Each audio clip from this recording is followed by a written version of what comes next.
good idea. Everything else, That med trip was really good. We went out on a carrier, we did a submarine, U-2. All right. Good afternoon, everyone. I'm Brigadier General Kathleen Cook, Director of Air Force Public Affairs. Thank you for joining us today. I hope 2015 is treating you all well so far.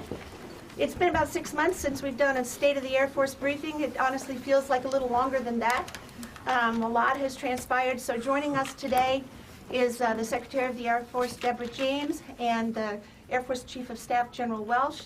They will open with a few remarks with the Secretary and then go through where we've been, where we are today, and where we plan to go in 2015. So a little bit of business rules, please, if you don't mind. We have about 60 minutes total.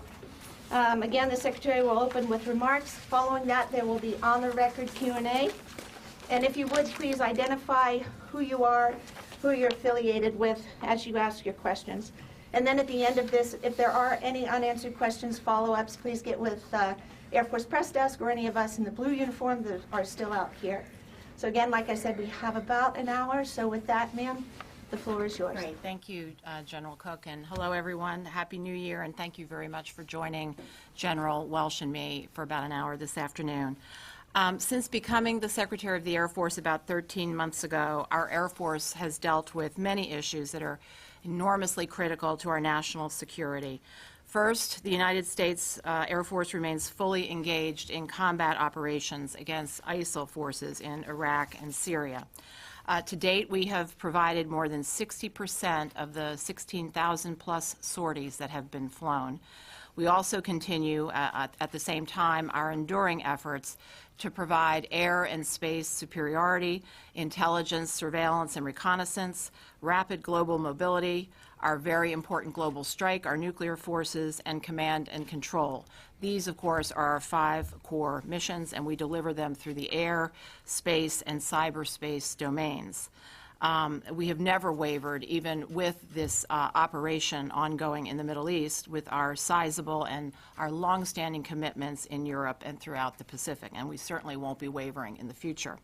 Additionally, we have been navigating in our Air Force through some very challenging issues that are facing us as an institution, including shortfalls in our nuclear enterprise, tackling sexual assault, and the very tough decisions involving the downsizing. In order to increase our perspective, the Chief and I have made a commitment to routinely get outside the Beltway and ensure that we are getting some firsthand feedback and firsthand look at the missions that are being performed by our airmen and the issues that are affecting our airmen and their families. So the Chief and I have been on the road a good bit this past year. We also are staying very connected with our sister services, with the combatant commanders, with Congress, industry, our allies and international partners. We meet with them routinely to hear their needs and their concerns, and so that they can hear ours as well. And so the bottom line, if I step back, and what's my key takeaway from all of this, is everyone wants more Air Force. And indeed, we have never been busier around the world. So demand for our services is way, way up, but we are meeting those demands today with the smallest Air Force in our history. And when you couple that smaller force against the backdrop of austere budgets and with the huge demand, what we have is we have a total force that is under significant strain. And of course, by total force, I mean our active duty, our National Guard, our reserve, our civilians, and their families. And indeed, General Welsh and I saw this strain firsthand as we conducted our travels. Fortunately, we have very dedicated and professional people who have been getting the job done despite all of these pressures. However, it is taking a toll. Let me now briefly talk about the FY15 budget, as well as a bit of an outlook for FY16 and beyond, and then General Welsh and I would be very happy to take your questions. For those of you that were with us when we did our last update in July, you'll remember that we made a call, you might say. We issued a call to Congress, and that basically was that obviously we understand it is the constitutional prerogative of the Congress to rearrange our funding priorities, but in so doing, please do not decrement our readiness accounts. Please do not make choices which end up with readiness as the bill payer, because readiness is too important. We have to get our levels back up.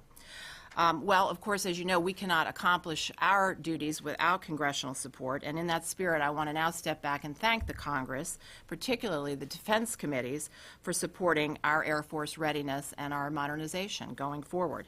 In fact, the Congress appropriated the overwhelming majority of the Air Force portion of the defense appropriation budget request for FY15. Indeed, we ended up with a higher top line than our original request, which I think is recognition of just how necessary and valuable our Air Force is in the world today. Now, with that said, of course, we did not agree on everything. Congress restricted our tough choices regarding the retiring or the reducing of aging force structure, but they did give us the funding that we needed to sustain the operations and to operate near current force structure levels for this year of FY15. And most importantly, they did not pay for these add-backs from our readiness accounts. So for this, we are very grateful.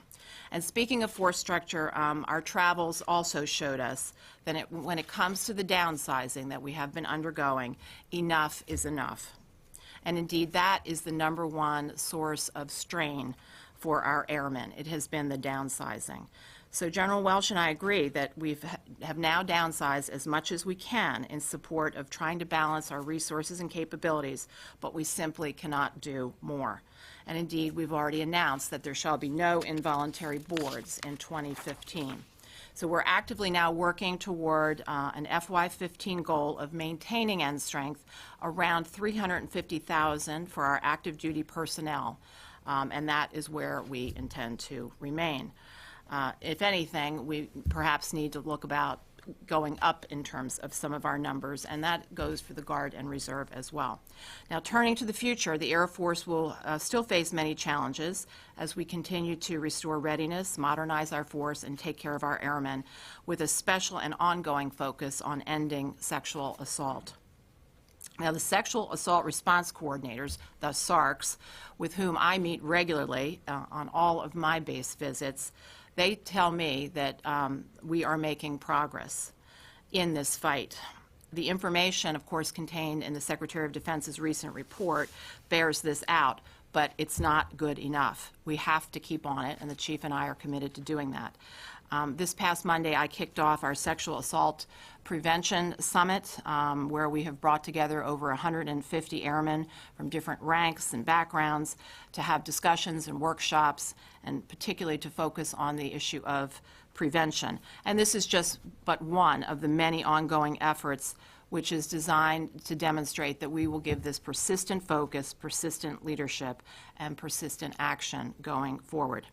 Now, turning to FY16, we are going to be asking the Congress, of course, to eliminate sequestration. We will renew that call, as well as to allow us to get rid of excess base infrastructure. We'll be renewing that as well. And we will once again ask for the authority to divest some of our older aircraft in order to free up money to plow back into people, readiness, and modernization. Keeping in mind, as we've said many, many times, if sequestration does return in FY16, it will have very, very serious and devastating effects on some parts of our Air Force. We will, of course, ask Congress to resource our manpower requirements to meet mission, force structure, and readiness needs to support the combatant commanders. General Welsh, by the way, has coordinated very, very closely with our combatant commanders as we assembled the FY16 budget, and indeed we are committed to meeting their most pressing needs.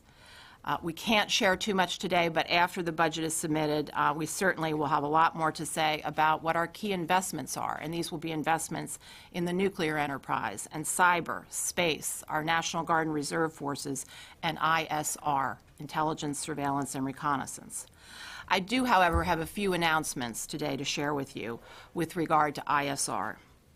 Last June, I visited Creech Air Force Base and saw our remotely piloted aircraft ISR mission firsthand. Of course, the Chief has been there many, many times. The airmen who perform this essential mission do a phenomenal job, but talks with the RPA pilots and the sensor operators and their leaders certainly suggested to me that this is a force that is under significant stress from what is an unrelenting pace of operations. Now, these pilots just to give you a little color on this, fly 6 days in a row. They are working 13, 14-hour days on average. To give you a contrast, an average pilot in one of our manned Air Force aircraft flies between 200 and 300 hours per year. Again, these are averages. But in the RPA world, the pilots log 4 times that much, ranging from 900 to 1,100 flight hours per year. And again, this is very stressful operations because mistakes can cost lives. Finally, I learned that many of our experienced operators are nearing the end of their active duty service commitment, which means they will have a choice in the not too distant future to either stay with us or leave the Air Force. Now, to start working on these problems and to remedy some of these issues, I want to share with you some of the steps General Welsh and I are taking now to address it. Our plan is designed to immediately relieve some of this strain while still meeting the combatant commander requirements, and then we, of course, recognize we'll have more work to do for the somewhat longer term to address the people side of this very important but nonetheless high-demand weapon system. So here are the near-term steps. We will maximize the use of the National Guard and Reserve, and indeed we will be redirecting some resources in order to provide the money to bring additional personnel on active duty. Number 2, we will seek recently qualified active duty RPA pilot volunteers to deploy for 6 months to some of these distressed RPA units. So these are folks who have been RPA pilots, but they've gone back into their original airframes perhaps. We will seek volunteers in that category to come back into the RPA world. And number 3, we will delay the return of some of the RPA pilots who are on loan to the RPA world from other airframes. So those 3 items we are acting on now, and we believe that this will provide some near-term relief to the ops tempo and to boost the quality of life concerns of this force. Now, we're also looking at pay. Previously, policy did not allow us to offer retention bonuses to RPA pilots who are only qualified to fly unmanned platforms. We think we need to get this changed, and we're working to do so. But for now, what we can do right now is I will be utilizing my authority to compensate and incentivize career RPA-only pilots whose service obligations are expiring. In fact, I just signed the memo earlier today. As our experienced operators reach the end of their initial active duty service commitment, we will increase the monthly incentive pay from $650 a month to $1,500 for those RPA pilots, while we also explore more permanent incentive plans, which will be a little bit more down the road. Our combatant commanders expect and demand the unique ISR capabilities that only the Air Force can provide. Airmen who operate RPAs on a daily basis have delivered time-critical data.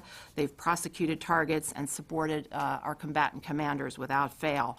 But this pace has been unrelenting, and so it's critical that we address these problems now. And again, we'll have more to say about this plan as we finalize the details in the next few months. So let me wrap by saying this is the greatest Air Force anywhere in the world, and it is so primarily because of our airmen. The American people expect our Air Force will be able to fly, fight, and win against any adversary, and combatant commanders obviously demand and expect the same. So it's important that we continue to afford our nation the Air Force capability it needs well into the future by appropriately investing in our people and in our platforms. So again, thank you so much for joining us today, and now we will take your questions. Jennifer. Secretary James and General Welsh, do you have regrets about attempting to retire the A-10? The decision came before the current war with ISIS. Do you regret that at this point? No, I do not. First of all, the current war against ISIS, the operation against ISIS, there are a number of strike platforms, of course, that are engaged in it. A-10 is one of it, but there's also F-16s, F-15s, and so forth. They're each contributing I believe the statistic is 11% coming from the A-10 community in those sorties. Yes, ma'am, to date. So my point is, the A-10 is a great contributor, but so are the other aircraft. And so even had the plan to retire the A-10s over 5 years, which we submitted last year, even if that had been agreed to, we would have still had A-10s in our inventory. And so it makes good sense to use them. And so we obviously always will use them. Why do you think it's such an emotional issue for people on the Hill who are protecting the A-10? Well, it's an emotional issue inside the Air Force, too. I would be disappointed if the people who flew the A-10, if the people who train with the A-10 weren't emotional about this. They love their airplane. They should love their airplane. I would expect that. For the Air Force, it's not an emotional issue. It's a sequestration-driven decision. We don't have enough money last year or this coming year to fund all the things that we currently have in our force structure. The good news is last year, although we weren't allowed to move forward with the plan we recommended, we were funded to continue operating the A-10. And if we have a conflict that we can use it inappropriately, we should absolutely use it. It's been intended to be around until 2019, or even under our initial recommendation, and our intent would have been to use that great platform and the great people who employ it anywhere we could. It's not about not liking or not wanting the A-10. It's about some very tough decisions that we have to make to recapitalize an Air Force for the threat 10 years from now. Barbara? General Welsh, can I ask you about, you've spoken here a lot about drones, RPAs. The combat lessons that are being learned from the use of drones, whether it's the fight against ISIS or airstrikes in Yemen, just operationally out in combat, people seem to think airstrikes are, the thing that solves the problem out there. What are the limitations that you're seeing in terms of lessons learned in combat from the use of drones and airstrikes more broadly, in terms of limitations of what they can and can't do on achieving military combat objectives? Yes, ma'am. Well, in general, not speaking to any specific operation, but in general terms, our RPA fleet is predominantly, the great majority of the time used for ISR, not for strike activity. We have the capability to conduct strikes from some of our ISR platforms, our RPA platforms, and so we've taken advantage of that. But that is not the primary use that we use them for in most military operations. The limitations of using an RPA to conduct a strike are very similar to the limitations of using an aircraft to conduct a strike. You have to identify a target. You have to clearly try and deconflict friend from foe. You have to minimize civilian collateral damage. Same problems you have in a manned aircraft. Some of the limitations in using RPAs is that you're trying to develop situational awareness through a very narrow aperture view, as opposed to having a pilot over the battlefield looking and using the human brain sensor, which is a pretty good sensor for situational awareness, to assist you in that effort. So ideally, you'd have both tools available to you. Having people on the ground assist, because it helps you point at the highest priority targets. It also helps you deconflict friend from foe easier if there are people on the ground with friendly forces. All those factors apply everywhere we are using RPAs today as they would in any other place that we use them in conflict. Do you think that there's just too much emphasis at the moment on the air part of the equation, that everyone thinks you're going, from the air, you can defeat ISIS, you can defeat Al-Qaeda in Yemen, when defeat may not be what is possible from the air? No, I don't think, speaking specifically to ISIS, the DoD approach is not to defeat ISIS from the air. The intent is to inhibit ISIS, to attrit ISIS, to slow ISIS down, to give a ground force time to be trained, because a ground force will be required. You don't dictate in states from the air. You can't control territory. You can't influence people. You can't maintain lines of control after you've established them. That will take a ground force, in this case a coalition ground force that's being trained now to try and make that effort, and we'll support it from the air. Amy. Yes, ma'am. Amy Butler with Aviation Week. I have a two-part question on the Joint Strike Fighter. First, with regard to the IOC, last year there was some discussion about when the Air Force's IOC could actually happen, in part because of the maintainer issue coming from the A-10. So I'm curious if you can give us your current thinking on when it is likely to be able to declare IOC, and if you're looking at maybe changing the parameters for IOC, or how you're going to achieve that. And then secondly, bigger picture with the Joint Strike Fighter, whenever you do IOC, whether it's 2016 or 17 or whenever, these jets are dribbling into the service. They're not going in at the rates you wanted. So this thing will not become wholly influential until years after you expect it. There's a lot of talk among the technology people that stealth at that level won't become obsolescent, but that it will be at a risk of compromise because of the proliferation of high-frequency radars and integrated air defenses. So I'm wondering if you're looking at how to address that issue, and obviously that's not an issue for today, but it's an issue probably 5-10 years down the road. I'll try this one, boss. First of all, I believe that F-35 IOC will be as scheduled between August and December of 2016. I've seen nothing that changes my opinion of that. I'll tell you this, IOC is an important term because it's initial operational capability. It means that we will have the ability to deploy a number of aircraft to conduct operational activity should we desire to do so. FOC, to me, is the key date. That's when this airplane should be fully capable of doing the things that we put in our requirement set for it to do. So our development of capabilities that aren't available at IOC has been part of the plan the whole time. It's been the plan of every airplane we've ever bought, as far as I know, at least recently. So you get the airplane, you have initial capability, you continue to develop the capability through new software upgrades, adjustments you find during initial operational test, and by the time you declare it fully operational capable, that means it now meets the requirement set that you define. That's the ultimate goal. And so that's where we're focused. I don't see anything that leads me to believe we're changing from those timelines. In fact, I'm fairly comfortable with where the F-35 stands today. None of the things that are coming out from the JPO as far as concerns about software development, et cetera, are real surprises.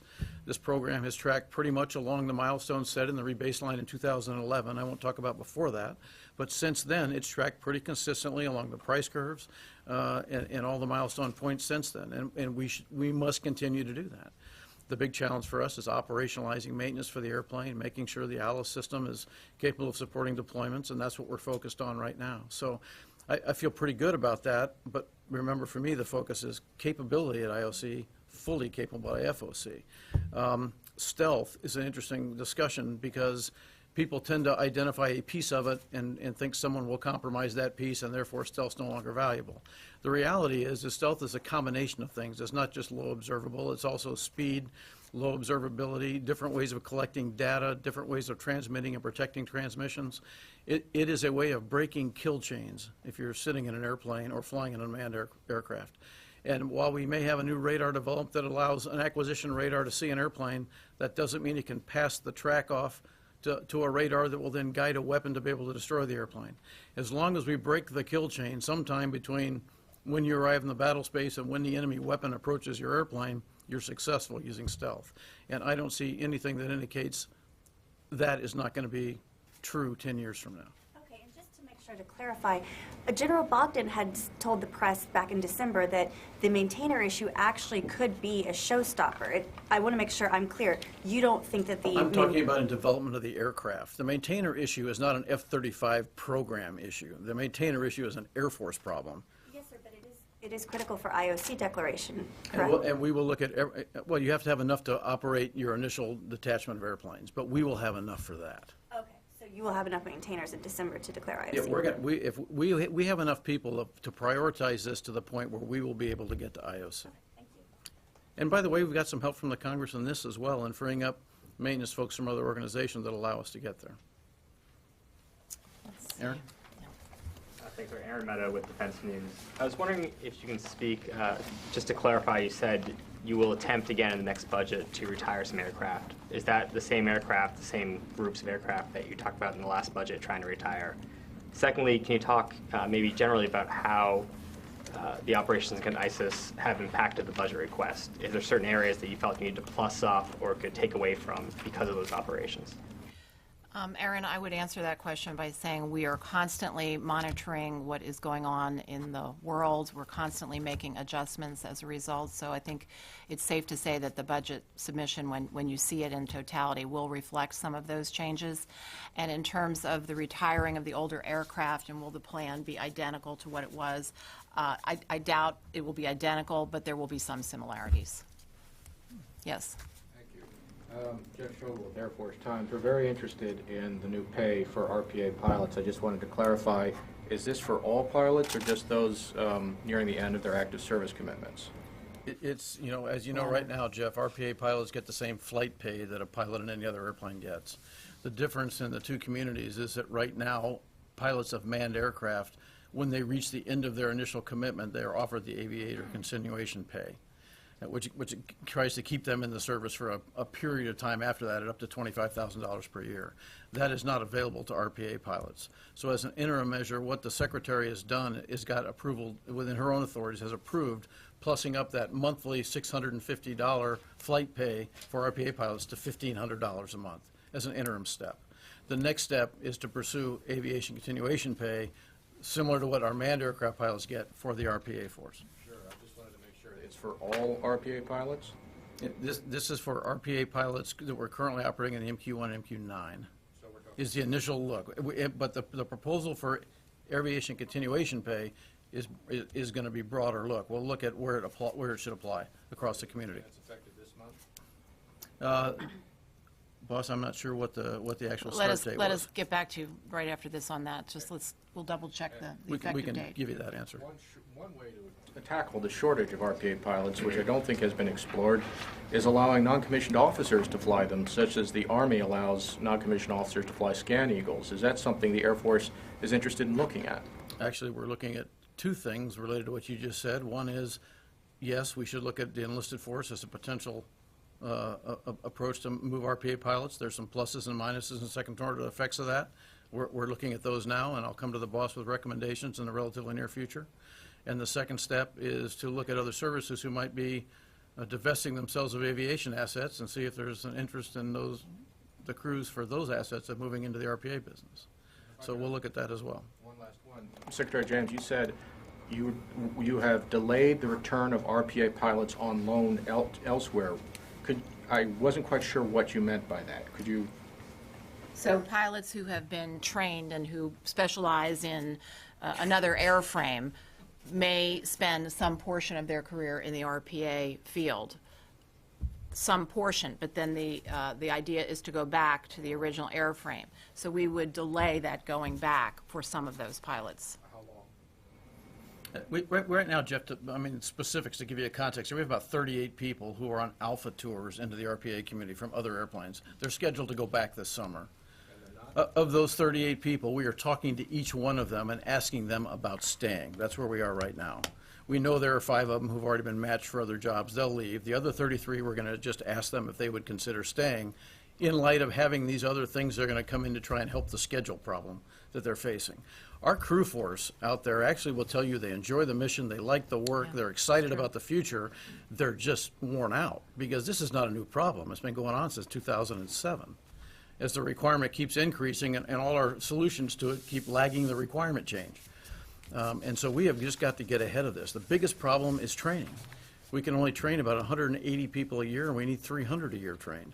And we're losing about 240 from the community each year. So losing, training 180 and losing 240 is not a winning proposition for us. And the reason is because we are only 63% manned in our RTU, our training unit for RPAs, because we can't release the people from the operational units who are flying the operational support to go be training instructors. And even the people in the training units who are there, about half of them daily are flying operational support missions. So we have got to get ahead of this training curve or the enterprise is going to have a major issue. And that's what we're trying to get done right now. Julian. Thank you. Julian Barnes, Wall Street Journal. Just to follow up on this, has the pressure and the strain on the RPA pilots led to a decline in the number of caps that you can put out there at any one time, or a slowdown in any hoped-for growth that you had in the number of classes? Has there been an operational effect? Obviously, on these individual pilots, a lot of extra hours, but have you had to reduce what you can provide combatant commanders in terms of... Yeah, Julian, no, we have not. We've met the operational demand signal, but we're doing it by putting people in a position where they're not having a debate whether they want to continue doing this. And that's not a healthy debate for us over time or for the combatant commanders over time. Is this something, just to follow up quickly, that do you think these initial steps that Secretary James, you've outlined here, is this just a first step, or are you going to need something more from Congress, do you think, in order to, build up the number of pilots you need? These are first steps, and within the next few months, we'll have a more robust plan, so to speak, but these are the immediate actions with more to follow. Yes, second row. Sandra. I wanted to ask you about the Deputy Secretary of Defense, Bob Work's initiative to invest in innovation. And he's been directing a long-range investment plan. I was just wondering if you can talk specifically what the Air Force expects to get from this. It sounds like it would be more centralized than the usual approach. So anything specific that you can say that you would want the Department of Defense to invest in, and how the Air Force would apply that new technology? I would offer that if you're a service founded from technology, and to be successful, you're required to stay on the leading edge of technology over time.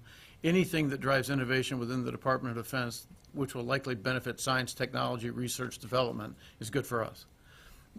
We are actually, under the Secretary's guidance now, putting together a new strategic master plan that includes an annex that is purely science and technology, prioritization, ideas for the future, technology we can use to change the way we do business. That will tie very closely into this effort, and we think we have a number of ideas that we will feed into this Department of Defense effort, and it may assist us in moving faster in some of these areas, or it may give the department ideas for how they can move forward with other services in these areas. Can you talk about some of those ideas? Oh, I think some of the standard ones are things like hypersonic technology, how you would use it, how you wouldn't, how quickly can it be developed. The new Advanced Engine Technology Demonstrator is a great example of a place where we can not only get better performance, but save maybe as much as 25% of fuel costs. If we can prove that, we need to get that fielded on as many airplanes as we can, as we can afford over a reasonable timeline, because that's a game changer in cost with the number of hours that we fly airplanes around the world. I think directed energy and how you apply it, I think there are great applications in the IT world. Quantum computing springs to mind, although I won't tell you I can understand it completely. The possibilities of how it could be employed are really kind of stunning. I think there are things in individual human capital development in terms of education, training. How do you interest people? How do you teach people as we go forward over the next 20 or 30 years? I think the possibilities here are just endless. When you say directed energy, do you mean like the Navy's laser gun? Would you want something comparable to that? There are lots of applications that you could use for the Air Force. We should piggyback on successful efforts in other services like the Navy. We should be looking at laser defense against air-to-air missiles or surface-to-air missiles. We should be exploiting laser communications. There are a number of ways that we should be moving forward in a lot of these areas. So this is exciting to us. This is a great opportunity in my mind. Yes, sir. Second row. Pat. Staley. Secretary James, why should a new entrant in EELV certification believe the Air Force is performing in good faith with its stunning 6-month delay in certification for EELV? I think we were all disappointed that SpaceX was not certified by the end of December. We had high hopes. However, they have come a very long way. 80% of the criteria were met. 20% are still to go. And this is real engineering work that needs to be demonstrated. This is not a paperwork shuffle. So I hope SpaceX knows that we're operating in good faith. General Greaves, the certifying official, personally put a great deal of time and attention on this, resources, people, and money to try to make sure that we were doing everything that we needed to do to get this over the finish line. As far as I'm concerned, this is not a question of if they will be certified, it's a question of when. And as you pointed out, it's still some months away, but I am certain that it will be there. And the last point I will make is that this certification process is written down. It is contained in a proprietary document called a CRADA, which stands for Cooperative Research and Development Agreement. And it was signed by both parties. It was signed by the Air Force, it was signed by SpaceX, and this lays out in detail what needs to happen. So, it's important that all parties reread that document and understand what needs to happen. And again, I'm sure that that final 20% will be done expeditiously, and we will get there. It's in our national security interest to make sure that we get there. If I may follow up, will you publicly release the CRADA? It is proprietary, so we will not. What about a limited redacted release or for transparency purposes? I guess we could consider that. I hadn't thought of that. So let us look into that. Madam Secretary, may I follow up on that? Those are all conciliatory remarks. I want to get your reaction to Elon Musk's statements to Bloomberg Business Week in a recent interview. He says here the people fighting it, the certification, are really in the bureaucracy of the Pentagon and the procurement officers who then go and work for Boeing and Lockheed, the prime contractors, which has actually happened. It's easy to understand this from a games theory standpoint. Essentially, we're asking them to award a contract to a company where they're probably not going to get a job against the company where their friends are. So they've got to go against, so they've got to go against their friends and their future retirement program. This is a difficult thing to expect. Kind of a slap at the integrity of your acquisitions program, an observer would say. What's your reaction to that? I think those are rather unfortunate comments. I don't know who he means. I don't know who he's referring to. But the people that I know are working very, very hard on this certification process. And so I think those are unfortunate remarks, and I don't agree with them. The last point I'd like to make, if I might, Tony, is that after all is said and done, I am going to set up an independent review. That review is going to be led by the former Chief of Staff, Larry Welch, who you may recall very recently did an excellent job doing an independent review of our nuclear enterprise. And so he has agreed that he will take this one on. We're finalizing the details of what the work plan will look like and so forth, because I'm one who thinks that any process, which we've now been operating under this process for about 1.5 years with SpaceX, what have we learned from it? Are there ways that we can streamline, speed it up, do things a little bit differently, but still, of course, protecting what we call mission assurance. Mission assurance means we want these satellites to be launched without failures, without crashes and burns, which, by the way, we had some spectacular failures in the late 90s, and out of that, the process and procedure and what we now call the certification process essentially was born. So we don't want to sacrifice that, but there could be lessons learned, and I want to make sure we have those and implement if it looks appropriate to do so. I need to ask you, these are unfortunate remarks, but he did say them in a fairly deliberative manner. Are you going to communicate your displeasure to him directly? And might this ripple effect through the Air Force certification process among your acquisition professionals and who might want to say, to hell with him? It will not ripple through the Air Force acquisition professionals. I feel very confident of that. I only wish that Mr. Musk would have said some of this to me directly when I called him to tell him that SpaceX had not quite made it, we were still working it, and so forth. I only wish he had said this to me directly. Yes. Hi, Brian Everstein with Air Force Times. Going back to renewing the push to retire some of the older aircraft, I'm just wondering what will be different this time around. General, you recently talked about the need for the Air Force to explain itself a little bit better to Congress to justify some of these cuts. Just wondering what will change. And I have a question on a separate issue. Recently there were a lot of changes announced to Air Force structure in Europe with the future of Mildenhall and the F-35 basing. Is this a sign of changing strategy in Europe? Is there any shift on that front? So why don't I take the first one, and if you wouldn't mind taking the one on Europe. In terms of what will change, there's probably not a magic bullet answer to that. There's new members of Congress. We have to educate. We have to continue to explain the position about why we need to not only invest in today, but also invest in tomorrow. If we had a lot more money, I mean a lot more money, we could do it all. But of course, we're not going to have a lot more money. So we have to make choices, and that's what we're paid to do. We're paid to make some tough choices in this environment. And so we will explain that story to the members who we have known for some time, as well as to the new ones. The infrastructure consolidations in Europe are just that, consolidations. It's not giving up mission capability. There was an opportunity to actually save money over time in a fairly significant way by consolidating installations in the UK, for example, and getting rid of 3 bases and consolidating at 1. It also reduced operating costs because that base already had the comm infrastructure and everything required to continue the activity that's currently done at Molesworth. So that was just a consolidation of capability. We'll be much more efficient over time and will pay for itself in a pretty expeditious way. Mildenhall is a base closure because the cost of updating Mildenhall over time with very old infrastructure that hasn't been maintained well over the last 30 or 40 years is excessive compared to the combat capability we get from the operations that go on the base. And we have other installations where that can be bedded down at much less operating costs over time. We can save the recapitalization costs of rebuilding the infrastructure. The good news is that our partners in the UK have done a lot of downsizing and soul searching on how they're going to operate under a lower top line themselves for the last 10 years in the defense business. And we're very supportive in this, although neither one of us really likes giving things like this up.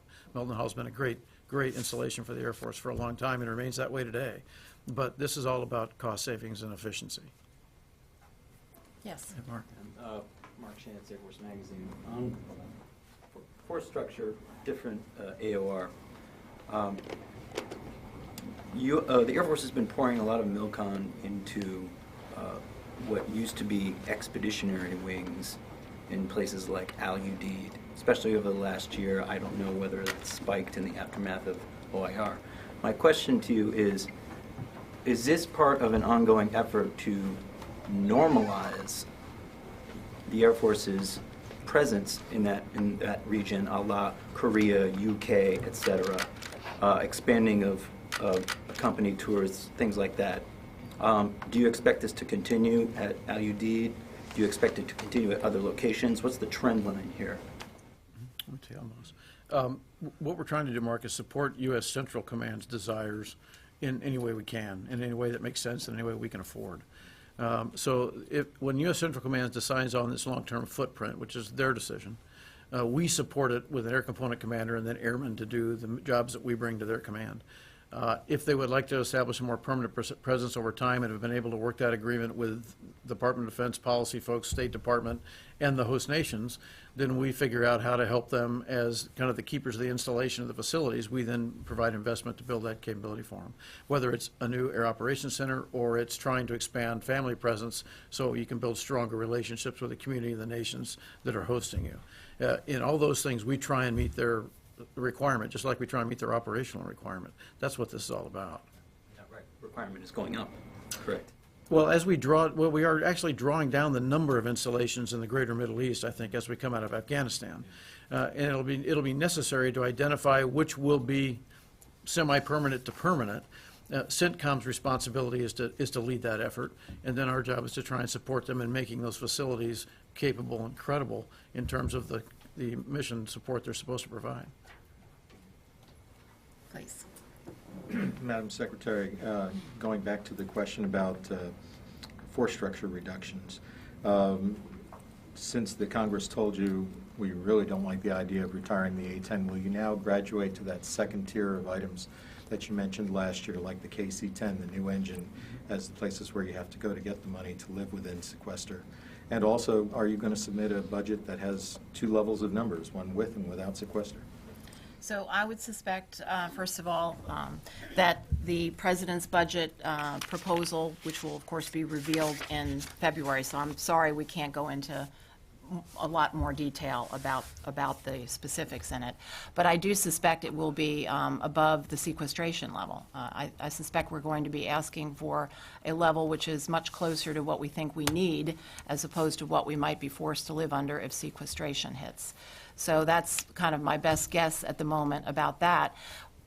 Assuming I'm right about that, we would also, of course, just like we did last year, explain to the Congress that if we had to go to the sequestration level, here would be the choices, which, again, if the choices were considered tough, and we certainly thought they were tough in the last year's go-around, sequestration will be much, much more severe and will do damage to a variety of areas within our Air Force. So we say again, that will be bad for everyone, and we need to lift sequestration. So not specifically a second-tiered budget, if you will, for sequestration, but a list of probable alternatives if you do have to do it. That's what I suspect we'll do, yes. Yes, please. Courtney Alvin with Inside the Air Force. I have two questions. The first is a follow-up to Amy's question earlier about F-35 maintainers. Not to belabor the issue, but just a few months ago there was a lot of urgency and concern about not having enough maintainers to achieve IOC, and now it sounds like you're saying that there will be enough. What has changed since then? Is it simply NDAA provisions, or is there more that's happening there? So what we're doing, and this is a very difficult problem to figure out, but what we've been doing in the last, month or so, 2 months, I guess, since the final decisions were issued by the Congress, we have been trying to work our way through it. We think we're getting close to a solution, which is anything but a perfect solution. It presumably would leverage a little bit of the flexibility that we were allowed in Congress, but it would leverage a number of different factors to try to bring this together so as not to risk the IOC of the Joint Strike Fighter. But as you point out, there aren't enough of these experienced maintenance people to go around for all of our needs, and that is why this is so difficult. If the proposals that we come forward with are not agreed to, then IOC is a risk. But we are now to the second set of solutions beyond what we thought was the best military approach, because we haven't been allowed to take that. We don't have 1,000 extra maintenance people waiting for a job. They're doing other work. We have to get them into a new platform by taking them out of something else. It's the only way to develop them, or hire contractors, or delay IOC. Those are the three, and there's some combination of those things that have to happen. We don't like the option of delaying IOC. So if we will do everything we can to come up with other creative solutions that will be painful in different ways to try not to do that. And when will those solutions start to be implemented? And is this something that is already happening? You're already This is something we've been working with folks on the Hill for a while to try and come up with a solution to get this done, and within the department. And I think as the budget rolls out and we get into the discussions on the budget and the timelines of supporting the F-35 IOC and beyond, it'll become pretty clear. The other question I just want to ask was on the rocket engine development program. Congress provided an extra $220 million for that. How do you expect the Air Force will use that to speed up current processes, or what is, I guess, the status of that? Right, so we're trying to work through those details right now. We don't have it fully fleshed out, but we're appreciative of that money. That'll kickstart the effort so that we can, as we've said many times, get off of the reliance on the RD-180, the Russian engine. But we don't have all those details fleshed out yet. Yes? In last year's QDR, for foreign policy, in last year's QDR, the department announced the decision to cut 10 Predator and Reaper combat air patrols, and I was curious if the demands out of CENTCOM and the fight with the Islamic State have forced the department and the Air Force to reconsider that decision, and if that total number does go up, how does that exacerbate some of these manning challenges that you're talking about?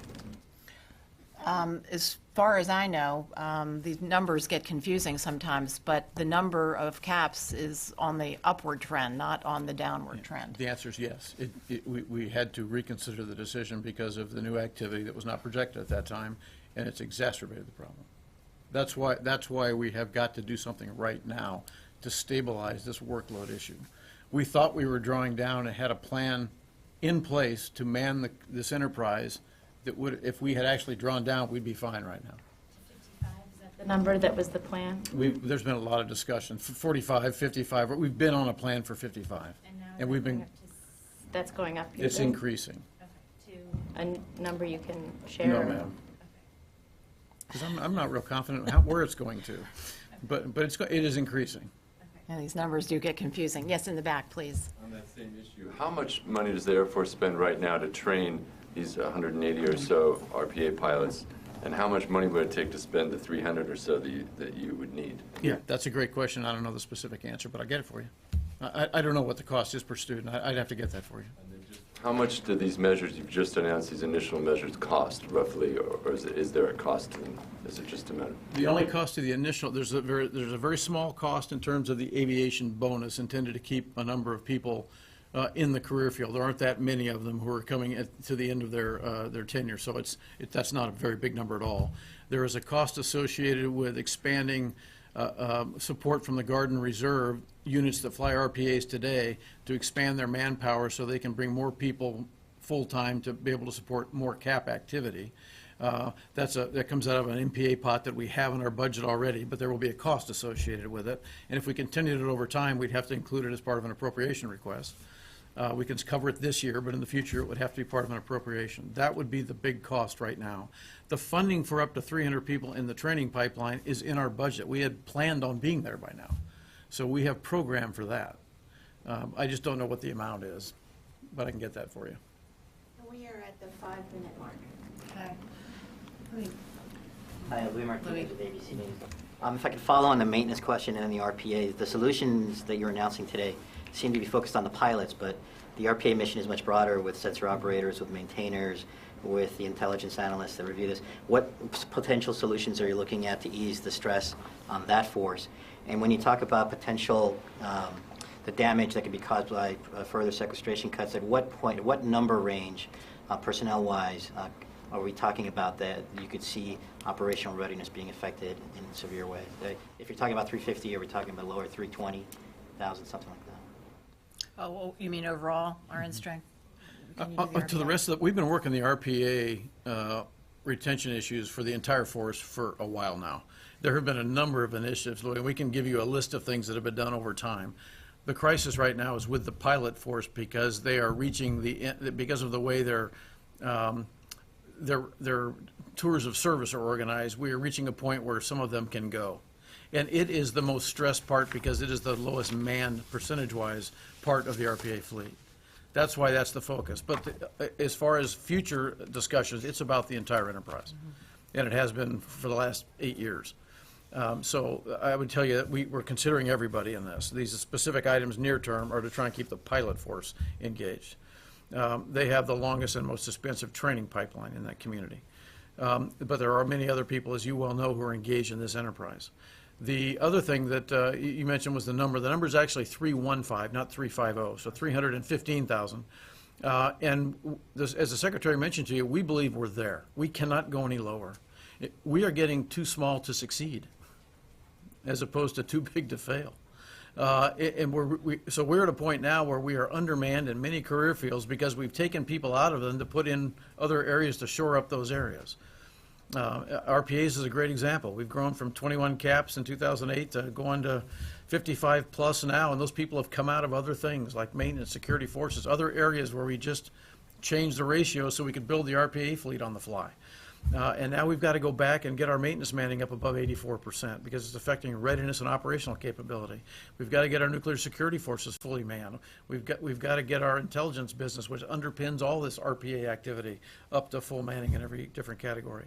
So that's why we think even if we move hardware out of the Air Force, move it into the reserve component, for example, the software, the people have got to stay.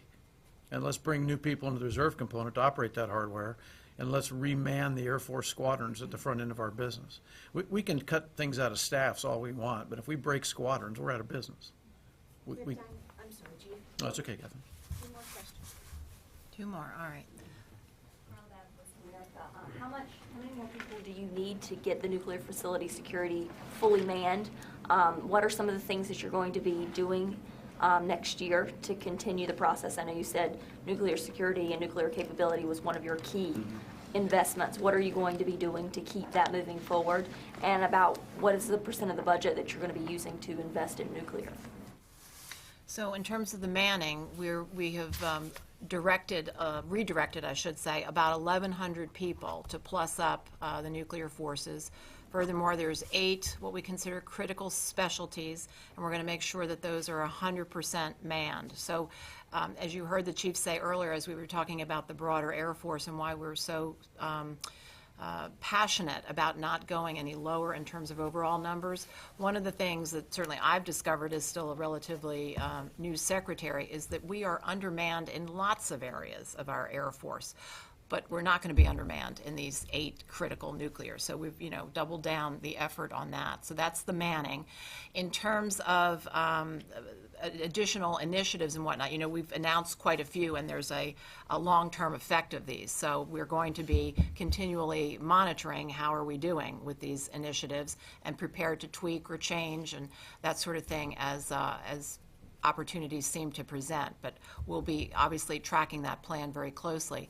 And in terms of money, again, I'm sorry we can't, share the specifics of the money at this point, but this will be an area of additional investment next year as well as over the 5-year plan, which, of course, that will all be public in February.